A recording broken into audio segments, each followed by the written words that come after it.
Welcome to the 2024 DiLCo Lecture Series on Digital Language and Communication. I'm Yannis Androutopoulos from the University of Hamburg.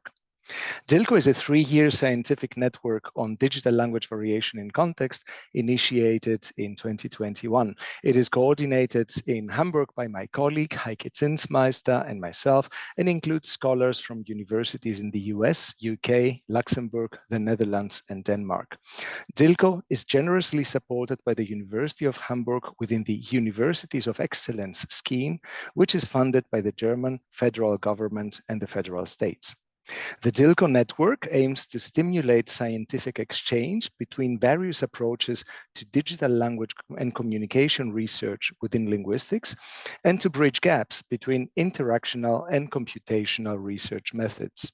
To this purpose, we organize online and on-site activities, conference panels, methods, workshops, and this lecture series. Our lectures showcase cutting-edge international research by senior and younger scholars who draw on key concepts in sociocultural linguistics to shed light on language use in digital communication. These lectures are recorded and made available in an open access repository currently located on Hamburg University's video portal Lecture2Go and accessible through the DiLCo website. Each of the lectures is about 40 to 45 minutes, followed by discussion, and do feel free to post questions and comments into the chat during the lecture. I'm delighted to introduce today's speaker now, Alex Georgakopoulou. Alex is Professor of Discourse Analysis and Social Linguistics at King's College London, and she's also the co-director of the Centre for Language Discourse and Communication at King's. Originally a graduate of the University of Athens, Alexandra moved first to the University of Edinburgh before eventually settling at King's. Alexandra is currently one of the most influential figures in social linguistics and discourse analysis. She has done pioneering research on a number of fields, notably computer-mediated communication, identities in discourse, in particular youth and gender, and narrative, with an emphasis on small stories research, an approach she has developed and widely applied to different forms of narrative, including in social media. Alex has co-authored several books and introductions, including Quantified Storytelling and Narrative Analysis of Metrics on Social Media, 2020, with Stefan Iversen and Carsten Stage, Analyzing Narrative, 2012, with Anna Defina, and her seminal book, Small Stories, Interaction and Identity, from 2007. She has co-edited a number of handbooks, such as the Cambridge Handbook of Discourse Studies with Anna Defina, the Handbook of Narrative Analysis, again with Anna Defina, and the Routledge Handbook of Language and Digital Communication with Teresa Spigliotti, and a number of volumes, most recently, Small Stories Research with Corina Yaxoglu and Sylvie Patron. Alexandra's papers have been published in Language and Society, Journal of Social Linguistics, Narrative Inquiry, and a lot of other journals. And she's also co-editor of the Routledge book series, Research in Narrative, Interaction and Discourse. Alexandra is a member of the DiLCo network from the very start, and her work on technography, which she presents today, has been developing, unfolding in the course of the network activities in the last 3 years. So very much welcome, Alex, and the floor is now yours. Thank you so much, Yannis, for this generous introduction. And thank you both to you and Heike for inviting me to be a DiLCo member. I have found the whole experience really productive. Okay, so what do I want to do today? I want to start with this term, story formats, and I want to provide and explain what are they. I also want to talk about formatting as a conceptual apparatus, and then move very briefly, in the briefest of ways, to technography as a method for the study of story formatting online. And then I'm going to tease out from my analysis of story formatting 3 key ways. First is the present tense and the moment. The second is a particular connection, an intermodal connection of show and tell. And the third is teller identities and positioning through story formats, which in particular are about doing authenticity. I want to also illustrate the evolution, the trajectory of story formatting with bringing towards the end of my talk, TikTok short form videos as a case in point. Okay, so I'm starting in a somewhat unorthodox fashion with the headline and kind of Newton's apple. The headline is the finding of around 15 years of tracking of the evolution of storytelling facilities on social media, which is really that across platforms, what we knew before social media as everyday life storytelling, mostly occurring in conversations amongst friends, has come to develop into recognizable, normative, replicable, typified activities with a templatization of form and content and closely associated with specific types of self-presentation.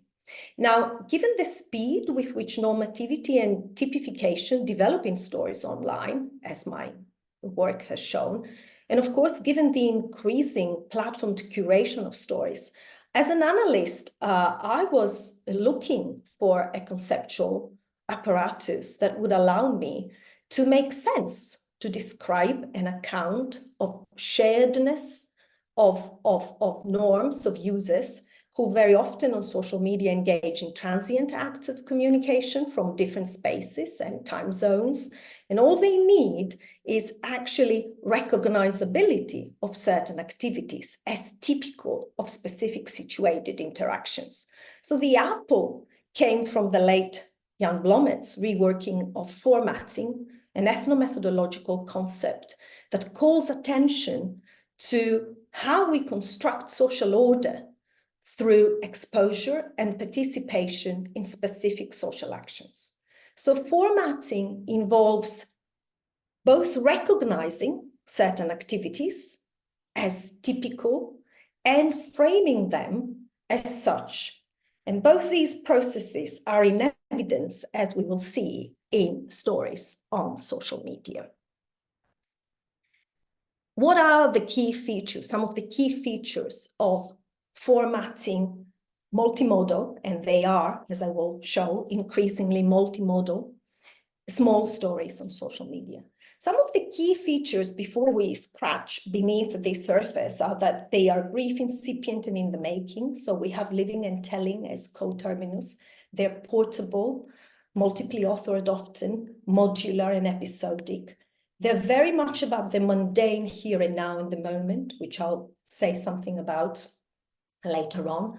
They're focused on experience and affective responses. And finally, they're intertextual and memified, drawing on shareables and creating widely shared stories.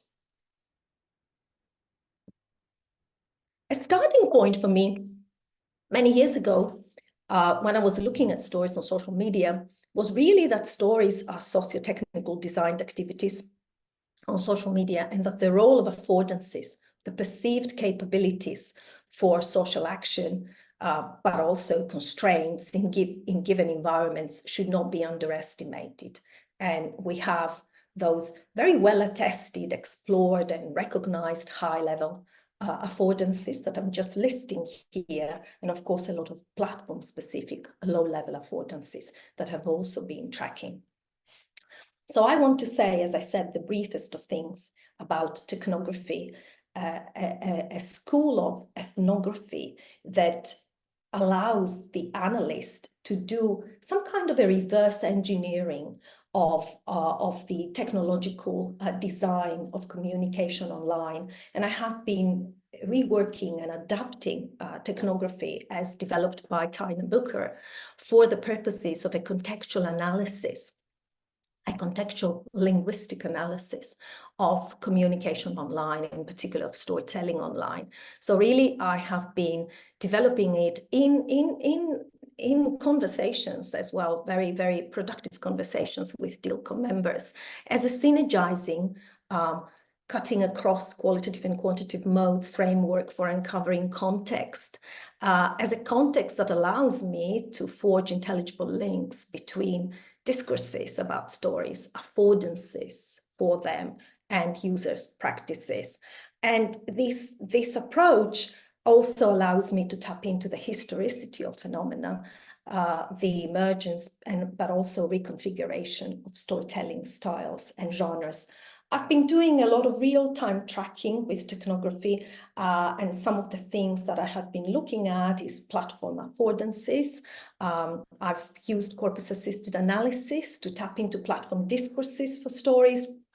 I've worked with critical moments, metrics, platform metrics, and also API for the identification and collection of storytelling data. As part of framing my discussion, I also want to say a couple of things about how I go about analyzing stories as multimodal practices. Essentially, I'm drawing on the small stories heuristic, which I have developed in previous work, where I establish links between ways of storytelling, and I focus very much on the communicative how in this sense, sites, social spaces in which stories occur, but also which they invoke and rework and reimagine in their tale worlds, and tell us as very complex entities comprising both here and now communicators, but also individuals with identities and identifications beyond the here and now of storytelling, characters in tales as well.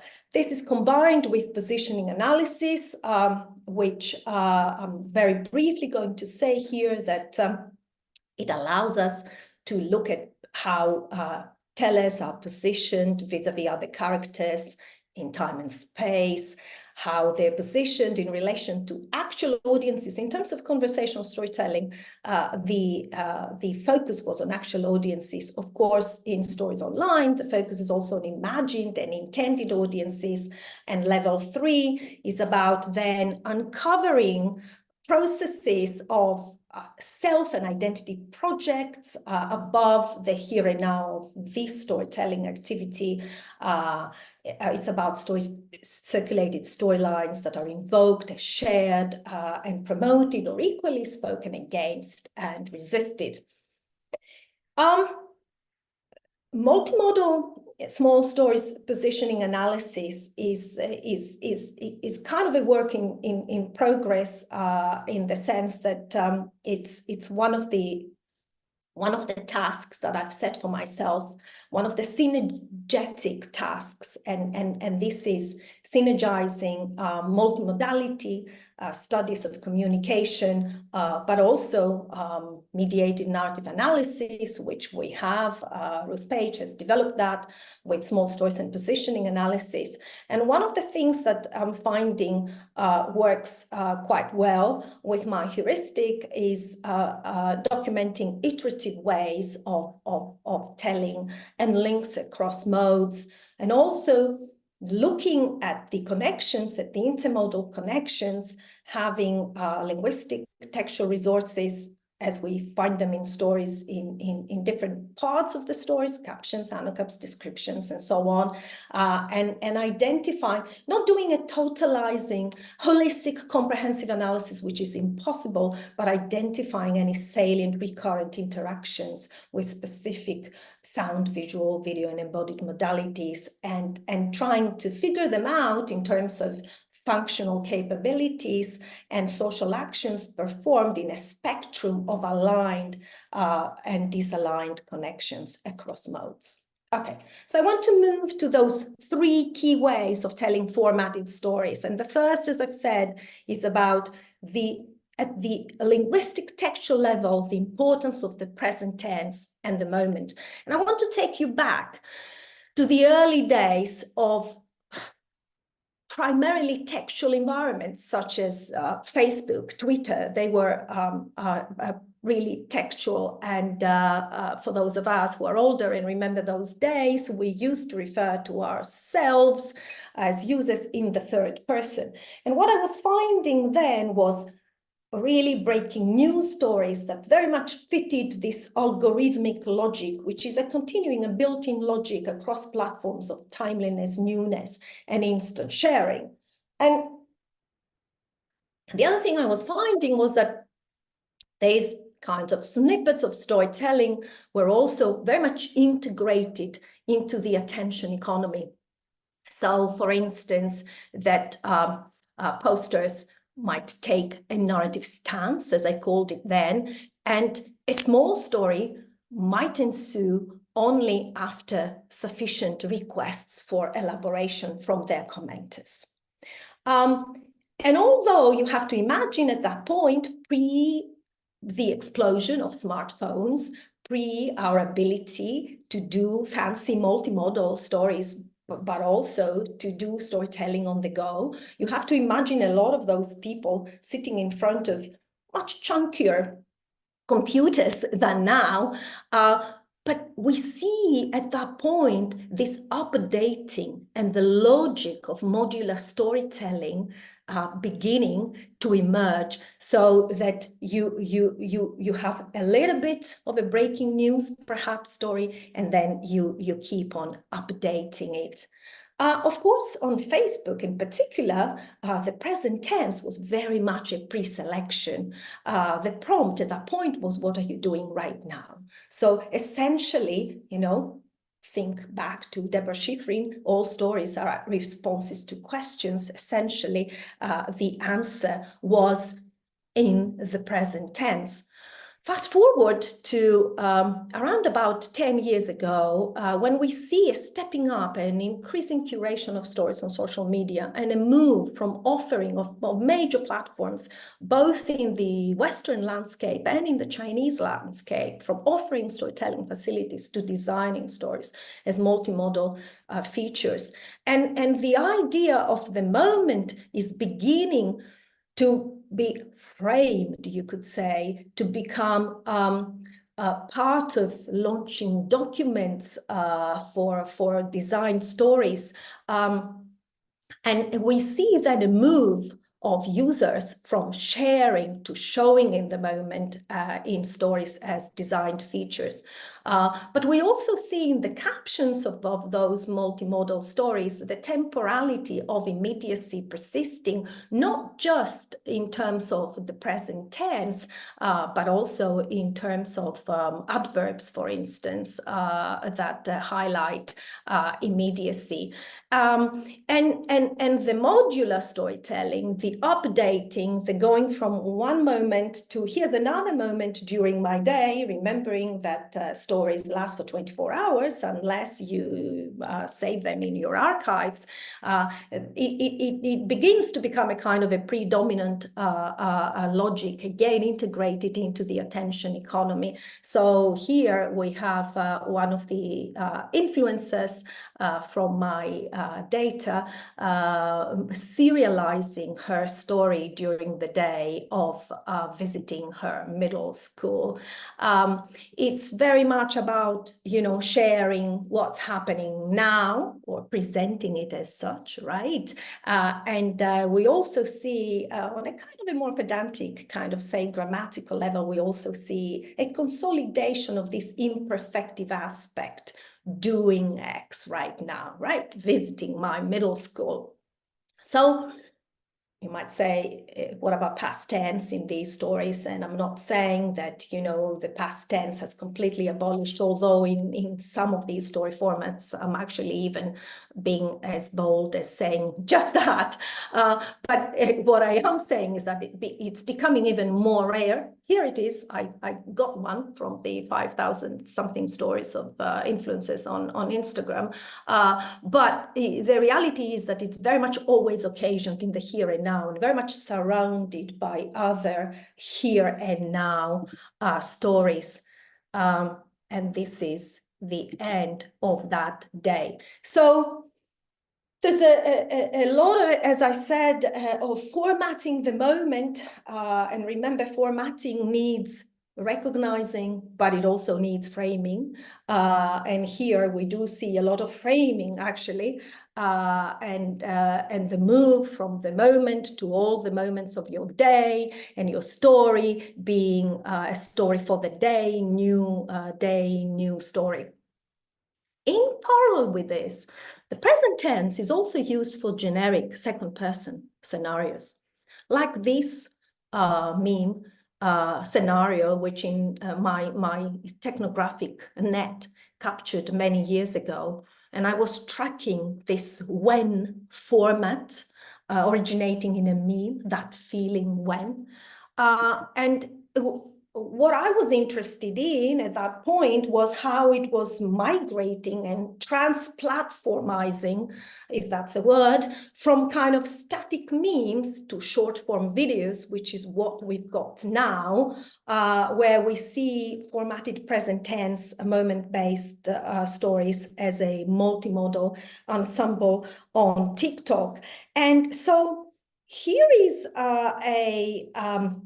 a trend, okay? So my tracking of those present tense formats scenarios took me to TikTok short form videos about a year and a half ago. Here's an example of a trend at that point based on the when formula that very quickly mushroomed, and the scenario goes: mother or parent who was young in the 90s while doing the chores right now in a moment with their preteen kid literally breaks into a performance, an embodied performance of sorts, when their fave song comes on and the child is presenting, as Gen Zers would have it, cringing.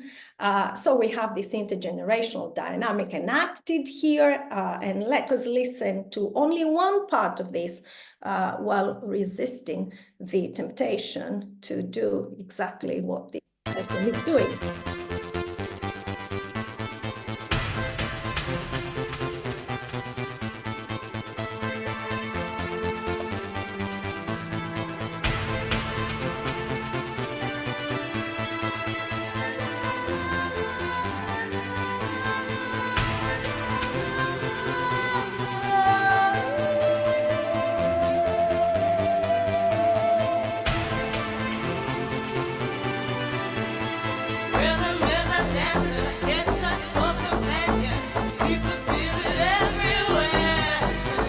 It gets more and more embodied. What interested me then was how this very conventionalized set piece of a caption and anacap, the overlaid onto a TikTok video, gets kind of translated, transported across languages.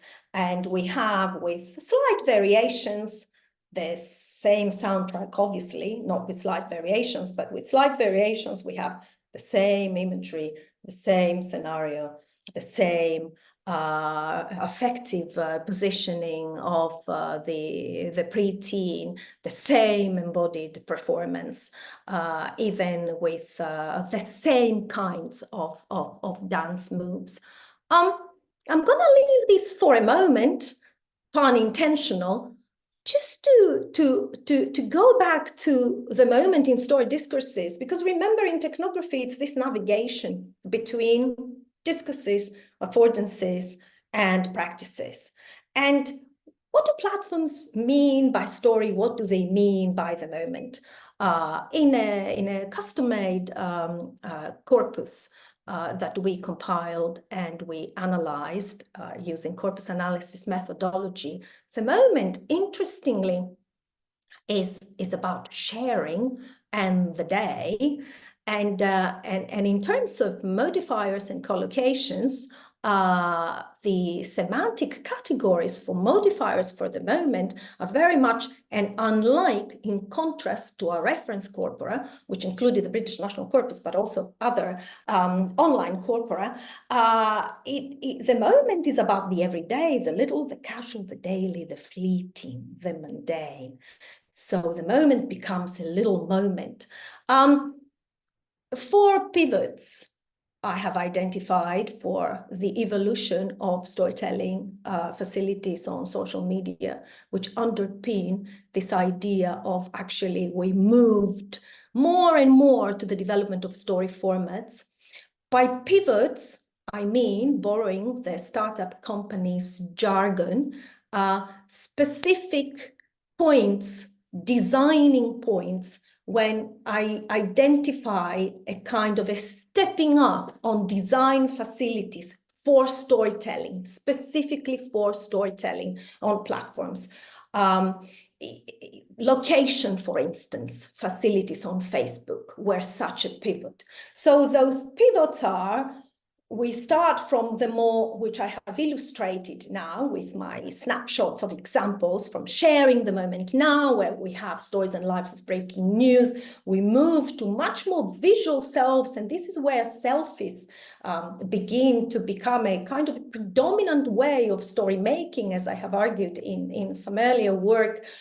Then we move to showing and viewing, very much positioning as well, raising a task for recipients to be viewers of a story, and that's when stories are introduced and designed as features. And we are in this last phase now, which I'm going to talk about a little bit later, which is about stories as short form videos and about a multimodal enacting of the moment or a moment. Now, this sharing in the moment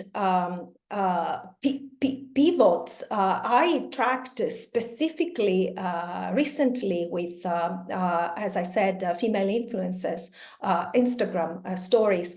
And what I found there, compared to the earlier phase, for instance, of more textual storytelling, or even to the phase of storytelling based on selfies, I found that the formatting as framing, that there was ample evidence of formatting as framing, because specific types of what I call small stories had emerged that are very specifically anchored onto and signaling the here and now, always appearing in captions with specific names, behind the scenes, countdowns, breaking news, good morning, good night, on the go stories.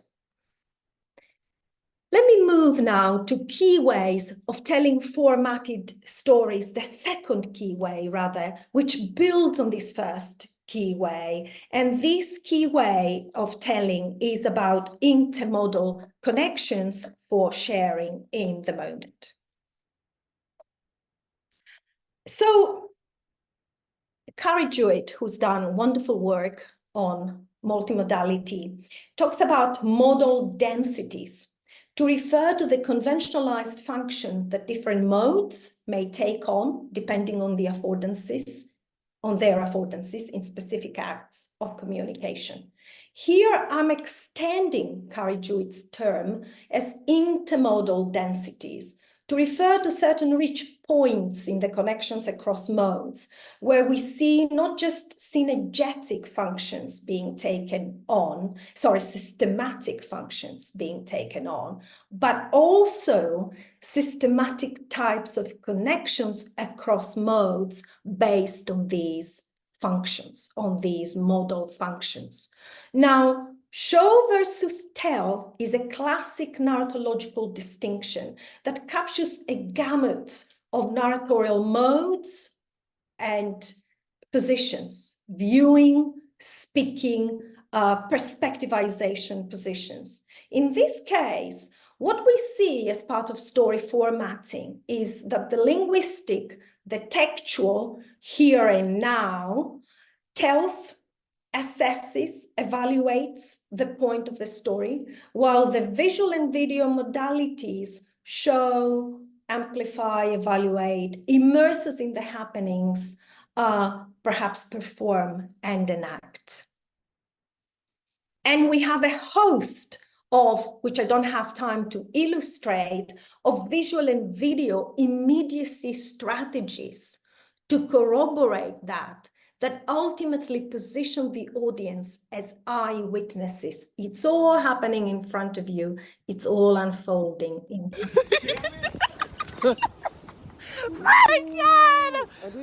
So this has implications for how then I may identify and immerse myself in the story. Okay, so formatting, Garfinkel tells us, and Jan Blomme tells us, it comes with specific moral and evaluative scripts as well. So formatting is not just about recognizing specific social actions and jointly achieving them, but it is also about recognizing moral and evaluative codes and expectations attached to those actions. In my case, these moral and evaluative scripts are about positioning, right? Because we're talking about stories, and they're inevitably about teller identities and positioning. And they mostly involve around this idea of doing authenticity. So the story formatted practice of sharing life in the moment frames those stories as authentic presentations of self and life. And I'm going to say very soon in the next slide what authenticity means, and in turn invites the audience to validate them as such. Okay, authenticity and sharing it in the moment, keeping it real. So I'm distilling now a discourse that I have tapped into and explored in many different ways, qualitative, quantitative, over a decade.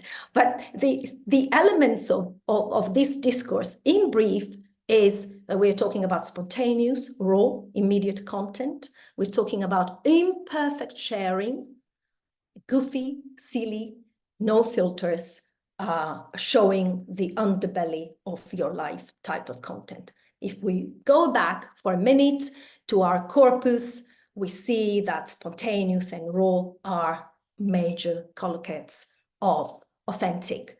Now, in terms of distilling affordances, remember the triptych: discourses, affordances, practices.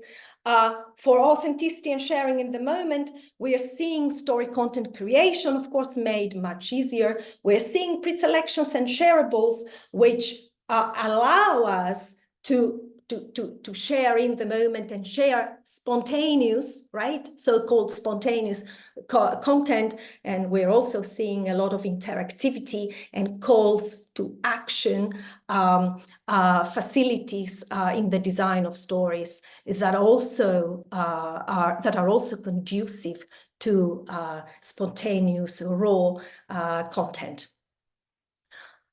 Formatting is not a closed box. And I hope I have not suggested up until now that it is. It's not a closed box. It's not deterministic. Jan Blommert and Garfinkel talk very much about a dynamic putting into action of formatting. I talk about a dynamic interplay,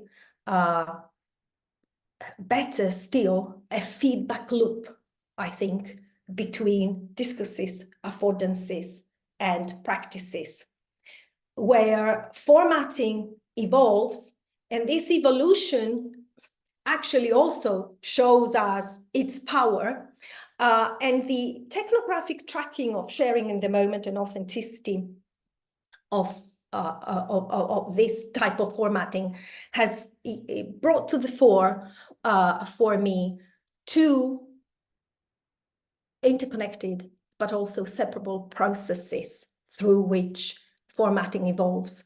The first I call repurposing, and it's mainly user-driven, and it's about users expanding on form and content, recontextualizing on existing formats, trans-platforming them, but also in the process strategizing for self-presentation projects and also for audience reach, which is very important online. The second process I call reconfiguring, and this is mostly platform-driven, and it's about enhancing and evolving the affordances, very often in terms of feedback loops with users' practices.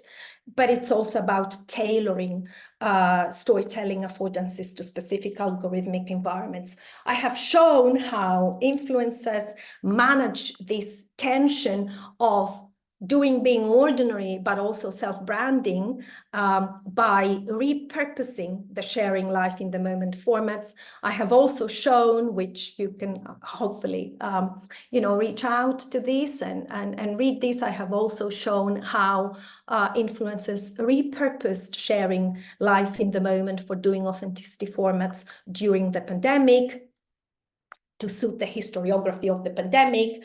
But I want to move in the remaining 10 minutes to using story formatting on TikTok, the reconfigurations of story formatting on TikTok as a case in point. So TikTok is right now the platform of choice for Gen Zers and many others. It's got 1 billion people. 55% of its users are notably content creators on the platform. It rose in popularity massively during the pandemic. And as I've said so far, my technographic observations had taken me there in terms of my relentless pursuit of the present tense moments-based story formats. And one of the things that I saw on TikTok at the, again, caption linguistic textual level was that there began a kind of a fusion of personal with generic storytelling happening, so that those when you and your formats that I had been looking at before start extending in the person of narration, and we move from your to my and our, as here. Also, there's an integration of trends. So when you start seeing, and I'm using the meme myself now, a point of view with when your formats. So there's a kind of a formatted anocaps extension. At the same time, there is a repurposing of story formats, the when you, when your, for multiple scenarios to create multiple characterological figures. So it's not just your mother, your teenage child, it's your patient, your Middle Eastern patient, it's infinite. And again, it kind of gets memified and it mushrooms. And formatting here also has the elements of a kind of a cross-languages replication of tales, tellings, and tellers. So here we see an example in English translation of the particular anocap, exact verbatim translation into Greek, but also same image, same kind of astonishment when you open the bags from the grocery store and the thing that you're looking for, that you ask your mother, whatever, is not there. So, with Ruth Page from Birmingham, University of Birmingham, who I hope is in the audience, so she might be really well placed to answer any questions about TikTok. We have been looking at shared family stories on TikTok. This is a project in progress, asking this question, what microplots in the case of our data, mother, parent as a type, parent-child roles and relationships are presented as recognizable and generic in when, your, my, mom stories and how. I've still got this bug of the relentless pursuit of the formatted practice of sharing life in the moment for doing authenticity. So I'm also asking on the sidelines, how is this practice getting reconfigured? When you take a step back and you look at the severity of the situation. Here's an example. Yeah. Is it that deep? Just for you to get a sense, I'm going to come back to this example, some information of what we have done so far, and in blue, what we're planning to do in ordinary font. Very interested in tracking these formats in languages beyond English as well. Lots of ideas about coding, which have so far evolved in terms of us having huge Excel sheets with various types of micro coding across modes, of course. And One of the things in terms of this reconfiguration, I can't get you out.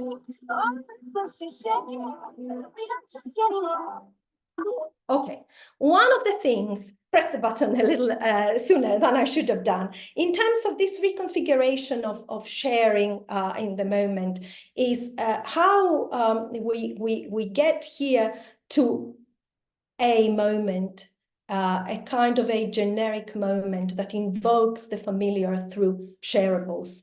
And in this particular also reconfiguration, another reconfiguration is within this intermodal density of show and tell, where we very frequently, as in this example, we have the content creator, the teller, as an actor, character in the video, showing us, but also showing us through borrowing voices, characters, and scenes.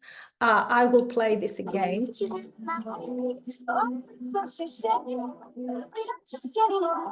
So this is Charlie Puth's song, and in this case, the song really becomes part of the showing embodied character who, in a way, replies to the absent mother in the video, who has asked, when my mom asks about that one boy, and the answer is, we don't talk anymore. So we do see here a reconfiguration of rescripting stories, a trans-platformizing over time of a very salient practice of sharing stories that I found and attested to on YouTube and Twitter, remixes, mashups many years ago, which is about visual, video, and or verbal manipulations of a story's tale world to create intertextual connections with other stories. And this is about importing shareables onto the here and now of a story, which TikTok, with its sounds library, with its TV shows library, has done very, very easy, has facilitated it. This was another example that I wanted to show you, but I think I need to try and move to the end of this before I run out of time, which was again about importing a voice, a shareable, as part of this showing, performing the moment. Look at the severity of the situation. Yeah. Is it that deep? Okay, so the answer that this content creator is giving to the mother who talks about, you know, their child being so messy is a recyclable, is a shareable, again borrowed from the UK version of Love Island, a reality show, which has become, as you can see, I suppose, a formatted way of people using it for roasting things their moms, mates, and teachers say to them. There is a lot of evidence of formatting as framing on TikTok videos, because even in the descriptions, we find a lot of real and relatable mentions. And this is validated by commenters in their comments with specific strategies that I do not have time to talk about. I want to say very briefly before I move to my conclusions that if we were to sum up the reconfigurations on TikTok, we would say that we are moving from the real to a relatable moment, and from a kind of a teller-based authenticity to more of a tale-based authenticity. And if you ask, why might this happen, particularly on TikTok? And for instance, it wasn't as evident on Instagram. One answer is, one technographic answer is that, of course, this move from a tele-based to a tail-based authenticity mirrors, as it were, the move to personalized recommendation algorithms, which are very specific to TikTok and characteristic of TikTok, and from a poster-based to post-based virality, as Abedin claims. So, to conclude, I have shown that the practice of sharing a life in the moment to do authenticity has become a formatted, typified storytelling practice supported by platformed discourses and affordances.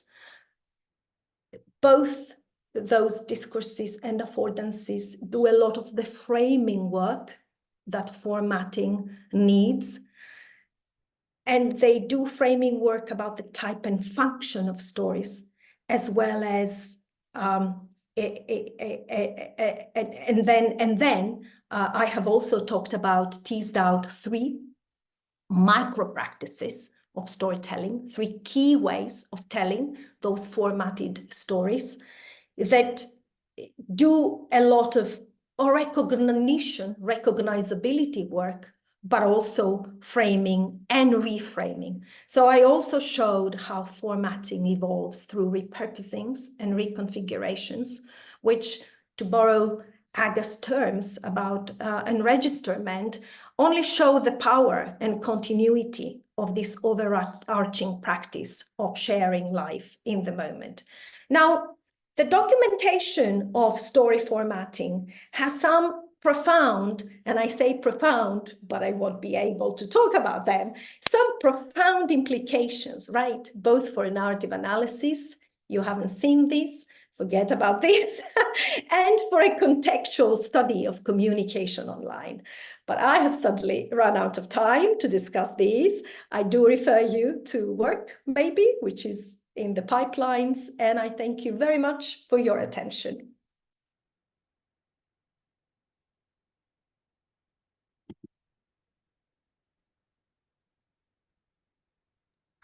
Thank you so much, Alex, for this very rich and thought-provoking talk. We've had a bit of time lag in the play out of the last video, but just for the record, there might be questions by the audience referring to that. We do have ample time for discussion, comments, additions, objections. So let's see who would like to begin with.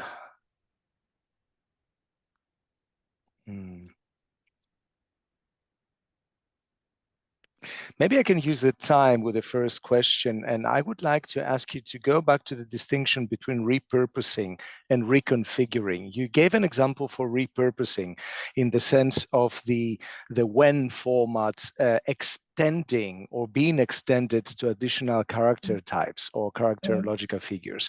What about reconfiguring? This has stayed a bit in the shade. My impression was that repurposing is a process driven by users, while reconfiguring is a process driven by platforms. Is that right? And what would be an example for reconfiguring on the case of either Instagram or TikTok? So in the example that you mentioned, as I said, these are interconnected processes, right? But I have found it worthwhile separating them a little bit analytically, partly because they point to different, let's say, agents somehow in the process of formatting evolution. One more to users and the other more to platforms.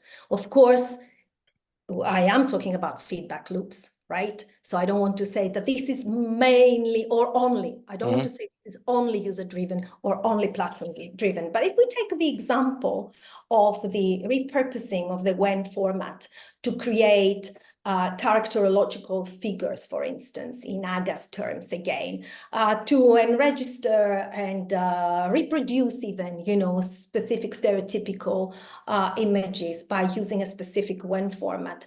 This is a repurposing that users do, but the reconfiguration that allows them to do that, or even prompts them, directs them to doing it, is the extreme mimification affordances that TikTok offers, which are next level, right?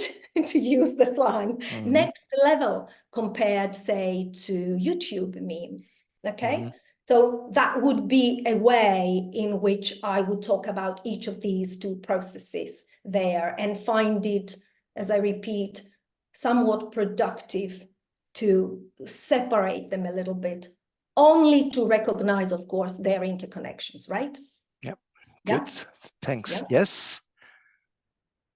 We have a question in the chat. Jenny, would you like to take over? Yes. So Ruth Page asks, can I ask about methods? What would you recommend for observing the feedback loops between practices and formatting?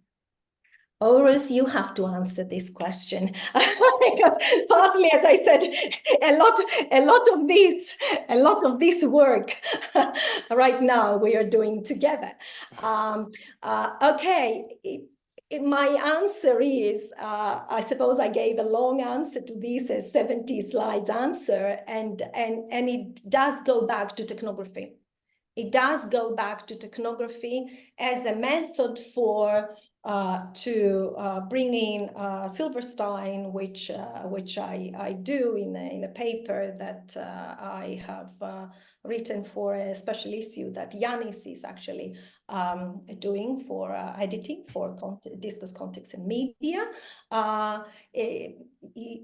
Ethnographers of communication, practice-based communication analysts who have been a major influence in my work, and I'm talking about Scollon and Scollon, William Hanks, Silverstein, you know, the American Linguistic Anthropological School, Bauman and Briggs.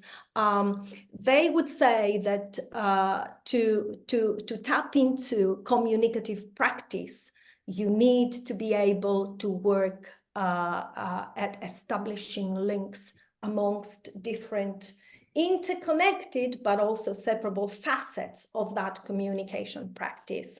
And I think technography allows me to document what Silverstein called the total linguistic fact. But again, total, please, let's look at total in quotation marks. You know, this work can never be comprehensive, exhaustive, or totalizing. But as long as you're able to create intelligible links around iterative choices, and there's another point where a technographic approach over time with tracking involved and intensive observations helps.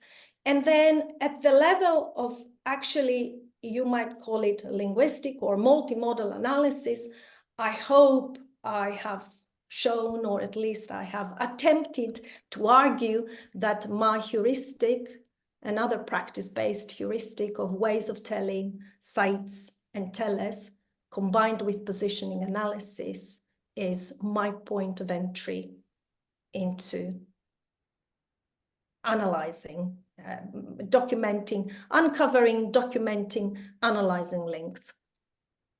Thank you.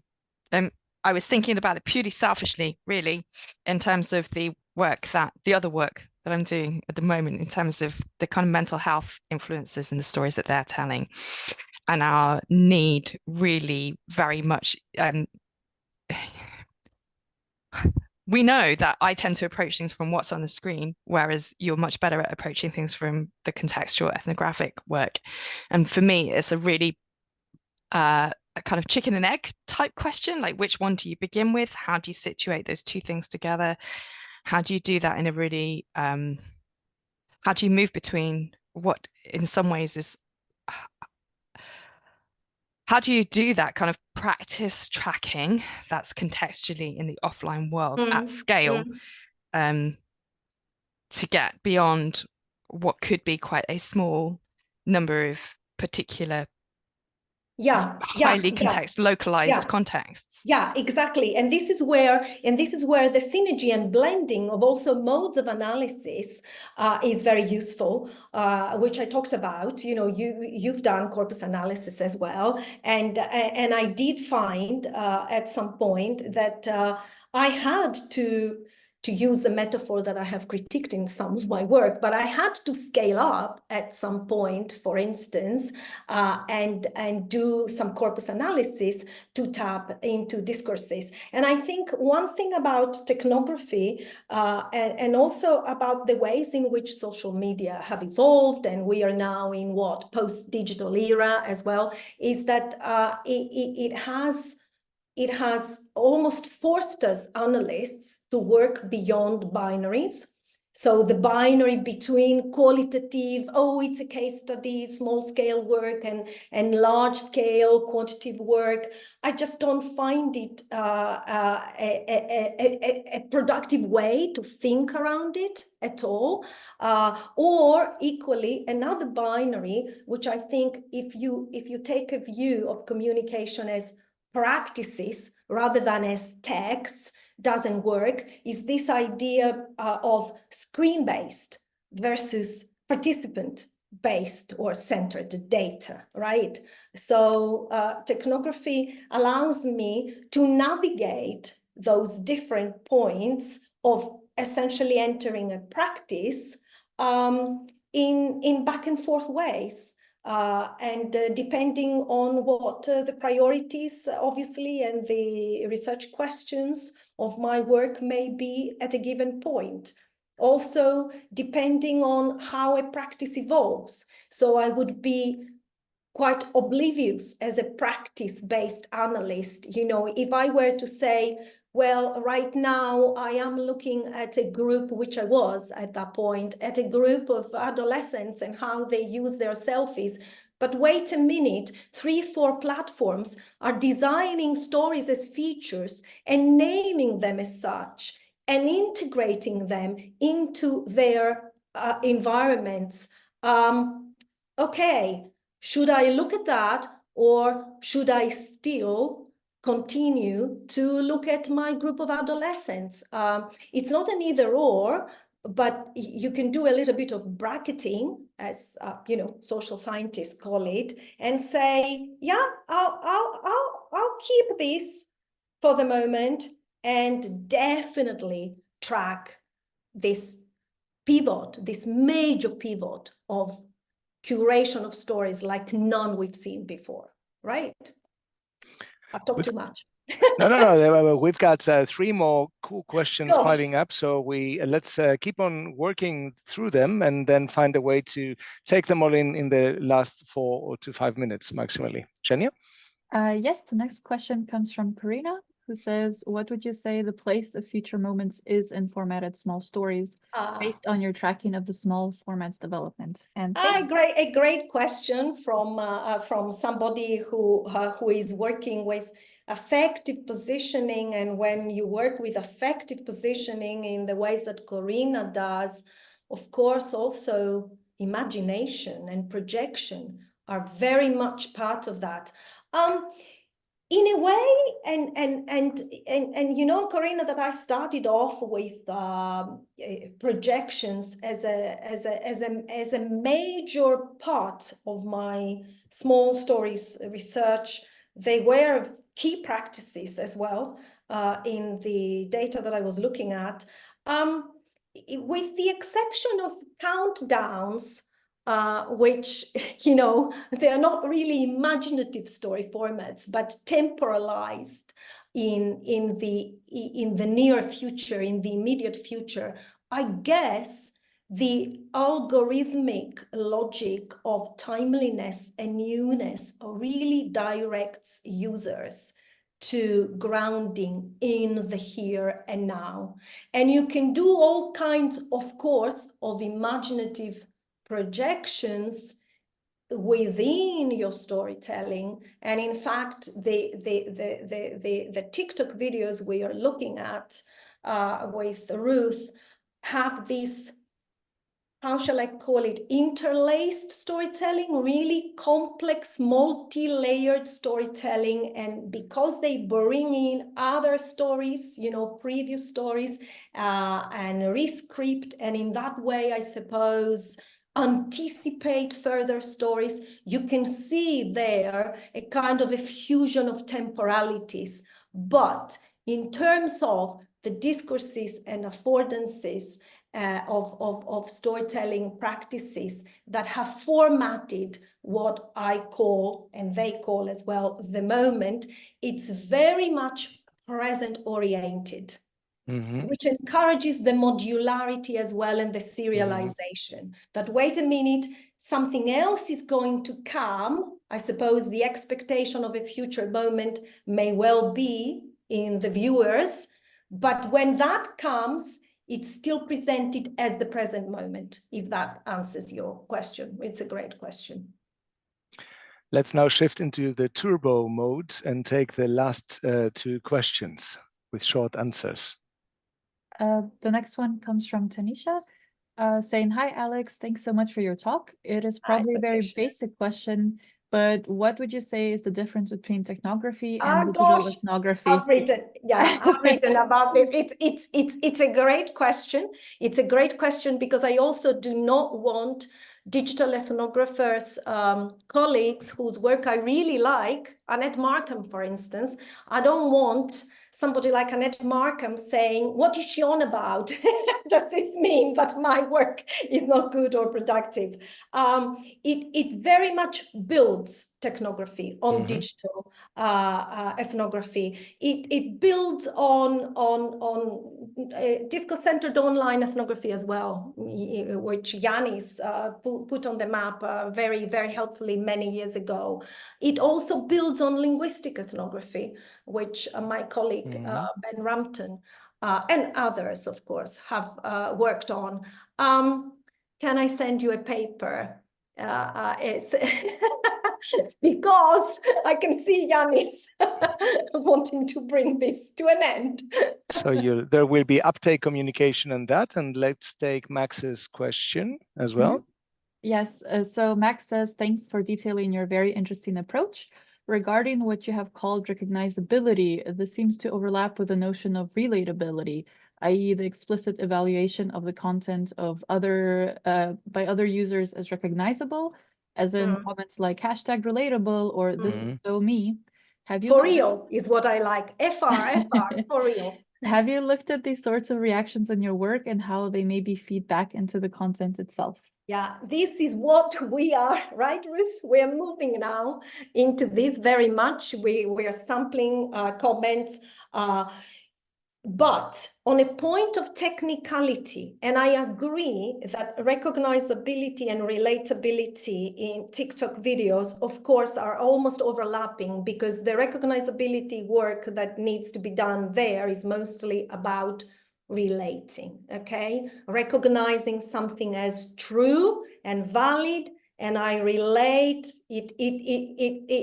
it's true, I relate. However, if we go back to formatting, Garfinkel's formatting, recognizability is a broader notion, and it's about recognizing a particular situated interaction as typical, appropriate, normative for a given environment. So that then opens up to a whole host of potentially different types of responses that may go well beyond relatability, right? Yeah. Well, thank you so much, Alex, for all this information and this input, and thanks to the audience as well for sticking around the extra time and participating. Meet us in 2 weeks, 2 weeks time, the 4th of July, for yet another talk, the last one in this season by Heike Zinsmeister. And Alex's talk should be online on the repository in a few days' time, and we'll write around for that via email. Thank you so much. Alex, stick around for a second, and bye-bye, and enjoy your Thank summer you very afternoon, much. everyone. Bye.